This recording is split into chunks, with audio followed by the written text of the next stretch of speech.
Isang magandang araw po ang pagbati ko sa inyo mga kaibigan. Patuloy na sumusubaybay dito po sa Overseer TV.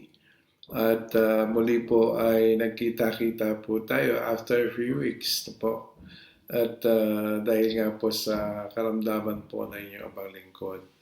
Ngunit ganun pa man ay hindi po tayo pinabayaan ng ating buhay ng Diyos. At patuloy po tayong binibigyan ng kalakasan. At alam kong patuloy na siya magbibigay at may dakilang plano at layunin sa buhay po ng inyong abang lingkod at ganoon din po para sa inyo. At ito po ay isa pong malaking katanungan.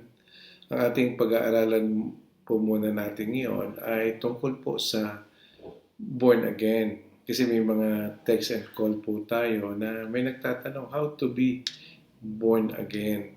Po. At siguro marami nga pong nagtatanong din po dyan sa mga sumusubaybay po dito. Ito nga pong pagiging born again. Ano ba po ang born again? Ito po ba yung relihiyon? Ano po ba at papaano nga po ba tayo magiging born again? Ang salitang born again po ay makikita po natin yan sa John chapter 3 verse 3 na po at ito po ang ating mababasa. At sabi po dito, Jesus answered and said unto him, Verily, verily, I say unto thee, except a man be born again, he cannot see the kingdom of God. Ayan. Sabi po, Verily, verily, I say unto thee, except a man be born again, he cannot see the kingdom of God. Yun po, hindi po ito isang relihiyon. No po, ang pinapatungkol po ng ating Panginoon dito ay you must be born. No po, hindi po ipanganak kang muli sa physical. No po, kundi ikaw po ay ipanganak sa espiritu at sa katotohanan. No po. At papaano nga ba mangyayari po ito? Kung papasilin po natin, si Nicodemo po ay isa po yung tagapagturo na sa Old Testaments ng mga batas. No po. Isa po siya sa mga grupo ng mga Sadducees o Pharisees. No po. Ito po mga Sadducees and Pharisees ay bihasa nga po sila sa mga law of Moses o mga batas po ng Israel. Po, pero dito po, minsan isang araw ay pumunta po at nilapitan niya ito pong si Nicodemo, ang ating Panginoon, with curiosity. Na po, medyo curious po siya. Sabi po niya sa John chapter 3 verse 2, The same came to Jesus by night and said unto him, Rabbi, we know that thou art a teacher come from God. For no one can do these miracles that thou except God be with him. Ibig sabihin, maliban na daw itong ating Panginoon, sabi po ni Nicodemo, ay galing sa Diyos, hindi niya magagawa yung mga himala na nagagawa niya. Po. Ngayon, ang sagot po sa kanya ng ating Panginoon ay napakalalim. No po, at talagang malalim dahil hindi po niya naunawaan o naintindihan yung ibig sa pangulugan ng ating Panginoon. Sinagot si Nicodemo ni Jesus Christ dun sa verse 3, yung binasa po natin kanina na po, na Verily, verily, I say unto thee, except a man be born again, he cannot see the kingdom of God. Una-una po kasi marami pong tao na siguro sa paligid nyo, kamag-anak nyo, relative nyo, kabarangay nyo, no po, o anak nyo, no po, o tatay nyo. Alam niyo po, marami nga pong they claiming that they are born again. No po, na sila daw po ay mga born again Christian. No po, ang tandaan po natin, bakit nga po ba ang born again no po, ay napakaraming pangalan ng simbahan. Ang una-una pong pinaka-author po nito kung bakit marami pong pangalan, ano po, ay kung matatandaan natin, nung nabuhay ang ating Panginoon, ang sabi niya, humayo kayo, go ye unto all the world, and preach the good news unto all nations, and make them my disciples. Po. Ito pong pangangaral po ng salita o ebanghelyo ni Jesus Christ ay siya po ang pasimula o simulain o siya po yung pinaka-mastermind. Po. Kasi itinura niya, ito po itinuro o ito po ikinumad niya sa kanyang mga apostol nung siya po ay nabuhay na maguli. Po, dun sa Book of Acts na humayo kayo po sa buong sanlibutan, ipangaral ng ebanghelyo at gawin yung disipulo ko ang lahat ng bansa. Kaya nga po ang mga born again ay napakaraming pangalan. Po, may JIL, po, merong CCF, may Victory, po, merong Knights of the King, okay? At napakarami pong iba. Pero pakatandaan po natin, kahit po napakarami po ng mga pangapangalan po namin sa ibang bansa, sa iba't ibang dako po ng ating bansa, sa mga probinsya, kami po ay iisa lamang. Po, kami po ay tinatawag nga pong born again Christians. At paano nga po ba? Ito po ba ay sasali ka lang, born again ka na sa isang iglesia o simbahan? Ikaw ba ay magpapabautismo lamang sa tubig? Gaya ng sinasabi ng iilan na para maging Kristiyano ka? O ito po ba yung matandang simbahan na kinagisnan mo? Po, dito po maliwanag pong sinasabi po ng ating Panginoon, verily, verily, sa John chapter 3. Ang ating pong binabasa mga kapatid ay ito po ang original version po, sinasabi natin King James Version. Po, sabihin, ito po ay authorized na po, translated lang po ito sa pinakasinaunang translation or authorized version na King James Version. Dahil nga po ang pinakauna talaga mga Biblia na po mga sinauna ay mga Aramaic. Na po, ito po ay mga Hebrew, yan, or Greek. Na po, yan po ang kanilang mga salita. Po. At naniniwala kasi ang marami na ito pong King James Version ay mula sa original na salin po at pinakaunang salin ng banal na kasulatan. Pero ngayon po, marami may mga lumalabas na may mga tinatawag na New International Version, may New King James Version na po. Puro new na talaga ngayon. Ngayon, meron pang lumabas sa Philippine Bible Society, talagang parang malayo talaga sa Bible, no? Dahil may mga translation po ito na Taglish. Na po, pagbabasahin mo ang Biblia, Taglish na ito. Alam niyo po mga kapatid, kasi ang ibig pakahulugan po kasi natin dito, ang born again po ay hindi po talaga ito isang grupo ng mga religyoso. Hindi po ito grupo ng isang relihiyon lang, kundi ito po ay may mga personal na relationship. Po. Kaya nga dito po, isa sa authorized translations po natin, verily, verily, I say unto thee, except a man be born again. Maliwanag po na inulit ng makadalawang ulit po itong sagot sa tanong ni Nicodemo na po ng ating Panginoon na verily, verily, I say unto thee, except a man be born again. Sabi po ng karugtong, he cannot see the kingdom of God. Ano po? Ang kingdom of God po na sinasabi po dito ay ang paghahari po ng Diyos. Ang sabi naman ng iba ay ang kaharian ng Diyos. Pwede rin po. Opo. Pero ang sinasabi po dito ay ang pagharian ka ng ating Panginoon. Opo. Kailangan pagharian ka. Except a man be born again, he cannot see the kingdom. Ito po'y kailangan talagang makita natin yung malaking differentiation.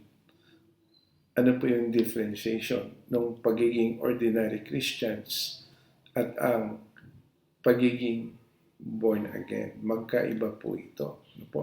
Kasi ang Christian po, when you say Christian, simply say you're Christian. Ano po? Or Catholic Christian. Ano po? Tayo naman po naggaling po rin tayo sa pagiging Catholic. And I experience yung pagiging Catholic, no? Lalo na pag nag-a-apply tayo sa mga resume natin or biodata, nilalagay po natin ay Christian po or Catholic Christian. Yung iba noon ang nilalagay pa nga ay Roman Catholic. Po, pansinin po natin mabuti na po, hindi po tayo Roman. Po, we are Filipino. We are not a Roman. Po. Bakit Roman Catholic? Kasi alam naman po natin, ang nagdala po niyan dito is no other than sabi nga yung mga Spaniard na po, o yung mga Spanish na po. Back to the history na po, dinala po yan dito. Ila King Philip na po. At kaya nga po ang salita pong Philippines comes from the word Philip na po. Siguro kung ang dumating dito si Marlborough, tatawagin ng Pilipinas na Marlborough Country. Joke lang po yan. Ibig sabihin po mga kapatid, ang kinagisnan po natin is a mere religion. Comes from the Catholic. Ito po yung sa sinasabing Roman Catholic or Catholicism. Po, which is, we're born just as Catholic or as Christian. Po, we're not a Muslim, but Christian.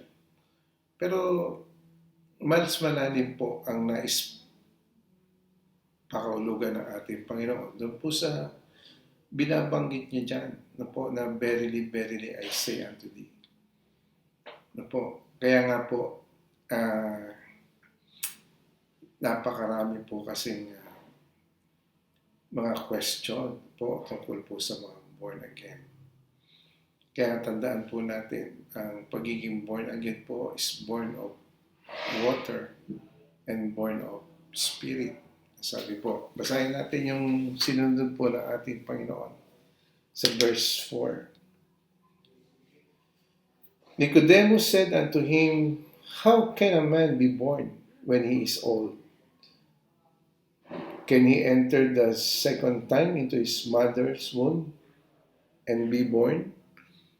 Kakailanganin po ba muling ipanganak na muli ang isang tao at ipanganak na muli? O pumasok sa napupunan ng kanyang ina at ipanganak na muli?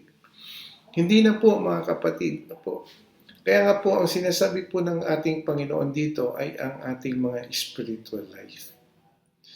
Una-una po kasi ang ating spiritual life po is alipin po tayo or we are a slave of sin because yung ating po sinasabing yung minana natin na po na kasalanan.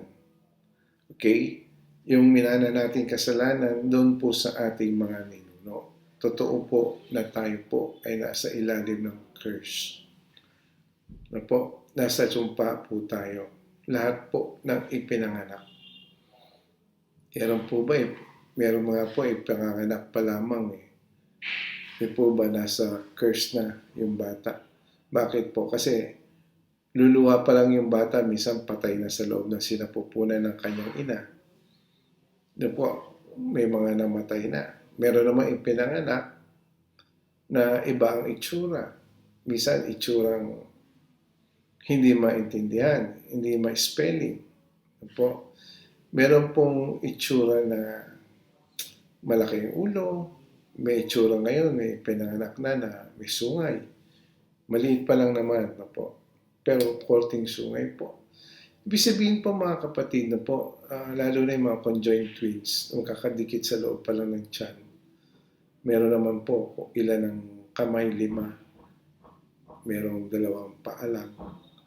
Po, napakahirap inuwain at intindihin. Pero maintindihan nga po natin ito mga kapatid kasi lahat po tayo nasa ilalim ng curse. Po, yung atin pong tinatawag na minanang kasalanan sa ating mga ninuno na si Adan at si Eva. Kaya nga po ang sabi ng ating Panginoon, curse is the ground, sa Genesis chapter 3 verse 19. Kaya po lahat ng ating kakanin ay pagpapagura natin, pagpapawisan, po. At pati yung panganganak po ay sumpa din po ng ating Panginoon na siya'y maghihirap, na po, ikaw babae, sabi niya, hanggang sa ikaw ay manganak. Na po, kaya po may labor na talagang hirap ipanganak ang isang sanggol. Yun po yung curse na minana po natin. Kaya kung papasin po natin, way back to the creation dun sa Garden of Eden, ay 4 pa lang po sila sa daigdig o sa mundo po, may patayan na. Ang anak po ni Eva at Adan is Cain, yung eldest, at si Abel po yung youngest. Po, 4 pa lang sila, pero pumasok na po yung patayan. Po, 4 pa lang po sila, po, sa mundong ibabaw, may patayan na. Kasi po, pumasok po yung curse, pumasok na po yung sin. Po, ang namatay po kasi kay Eva at Adan ay ang kanilang mga spiritual life. Yung pagiging maka-Diyos. Po, yung pagiging masunurin po natin sa Diyos. Yung glory na wala po yan sa tao. Po, namatay po, tunay pong namatay ang tao sa kanyang spiritual life. Dead po tayo spiritually. Pero kung papasinin po natin, sinabihan po ni Satan si Eva at Adan, you are not truly die. Hindi kayo mamamatay. Physically, oo po, hindi po namatay si Adan at si Eva. Pero, nagkaroon na po ng hangganan ang buhay ng tao. Kasi nga po, ang nais po ng Diyos ay mabuhay po ang nilalang, magpasawalang hanggan na po yan. Forever in paradise, o tinatawag natin Garden of Eden, which is called of other Bible scholars. We considered it as paradise. Why? Kasi paradise, hubot-hubad, walang malisya, walang problema sa foods. Nandun lahat ng pwedeng kainin, sabi ng Diyos, maliban sa gitna. Na po yung bunga sa gitna ng halaman na ng arding. Pero nung nagkasala po, pinalayas po sila, lumayo po sila, at namatay nga po ang spiritual po ng tao. Kaya po yung nire-redeem ng ating Panginoong Hesus. Yan po yung binabawi niya na you must be born in spirit and in truth. You must be born again. Po, kaya sabi niya, verily, verily, I say unto thee, except a man be born again, he cannot see. Kaya nga po, pag na-born again po tayo, makikita po natin yung paghahari at ang kaharian ng Diyos sa buhay po natin. Po, hindi po natin agad ipinapangako yung kaharian ng Diyos. Po, sinasabi po natin dito yung paghahari at ang kaharian ng Diyos sa ating buhay. Yan po ang ibig po natin sabihin. Po, at dito rin po ay sabi natin doon sa pagpapatuloy ng verse 5, po, sinabi inulit niya, verily, verily, I say unto thee, except a man be born of water and of the Spirit, he cannot enter into the kingdom of God. Yung pong born of water and of the Spirit na sinasabi po natin. Ang water po dito ay, ang pakahulugan po dito ay the Word of God. Ito po yung water, no po, ay hindi po ito yung water lamang na babautismohan ka. Hindi po ganito po ito, no po. Ang sinasabi po dito yung ipananganak kang muli, no po, sa tubig at espiritu. Ang tubig po dito ay malalim po ito. Ito po ay, pag sinabing tubig talaga, ito po yung Word of God. Kaya nga sinabi din ng Panginoon, kung mauuhaw kayo, ay lumapit kayo sa akin. Sino mang uminom sa tubig po na ito ay hindi na kailanman mauuhaw. Ang inaalok po ng ating Panginoon po dito ay ang salita po ng Diyos. Okay? Maliwanag po yun. Ito po yung tubig. No po?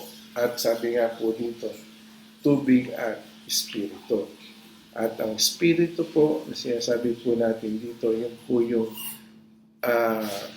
espiritu ng magmumula po sa ating Panginoon. Kaya papabalikan natin yung tanong ni Nicodemo, except, sabi nga din sa verse 2, for no man can do these miracles that thou doest, except God be with him. Ibig sabihin po, kailangan mabautismohan po tayo ng Espiritu. Na po, at kaya nga po tayo, mga Christians, meron po tayong tinatawag ng mga Life in the Spirit seminars. Na po, ngayon, ito po ang pagbautismo sa Espiritu. Ang sabi po ng ating Panginoon, kung paanong nararamdaman mo ang hangin, pero hindi mo siya nakikita, kung saan galing at saan patungo. Na po, ganun din daw po ang bawat ipinanganganak sa Espiritu. Ibig sabihin po, anytime, any day, anyhow, basta nasa Panginoon ang iyong puso, nasa Panginoon ang iyong pag-iisip, pwede kang mabautismuhan. Pwede kang mabautismuhan sa sarili mong kwarto. Habang nananalangin ka, God can baptize you in the Spirit. Sa akin naman po experience, nabautismuhan naman ako sa Bible study during praise and worship. Meron mga kaibigan ko na bautismuhan sila sa Life and the Spirit seminar mismo. Meron namang nabautismuhan talaga sila mismo doon sa gatherings ng Bible study, or fellowship, or altar call. Yung pong tinatawag na kayo na lumapit tayo sa Panginoon at mananalangin. Habang nagsisinner's prayer, may nababautismo po sa Espiritu. Ito po kasi, kapatid, ay talagang buhay ang Espiritu po ng Panginoon. Yung ipinangako ni Jesus Christ na mga aliw. Doon sa John chapter 14 verse 27, ay iwan ko yung aking mga aliw, o yung my peace I give unto you, that this peace that the world cannot understand, that this peace can kailan may hindi matatagpuan sabi nga sa mga kamunduhang bagay, o mga bagay sa sanglibutan, kundi ito pong peace na ito ay sa Panginoon, at ang Panginoon lamang nagkakaloob nito. Hindi po sino mga tao. Kasi po ang kapayapaan na yan is inner peace ang sinasabi po natin. Hindi po sa pera mo, hindi po sa bahay mo, hindi po sa anumang wealth mo o katanyagan mo, may kakaroon ka ng peace. Hindi po dyan. Hindi po yun yung peace na ipinangako ng Panginoon. Ang peace po na ipinangako ng Panginoon is an inner peace. Na kahit may COVID-19, kahit may bagyo, kahit may unos, meron kang kapayapaan sa puso mo. Yan po yung inner peace na sinasabi at ipinangako. At mga kapatid, magpapatuloy po natin ang ating pag-aaral sa susunod po about how and what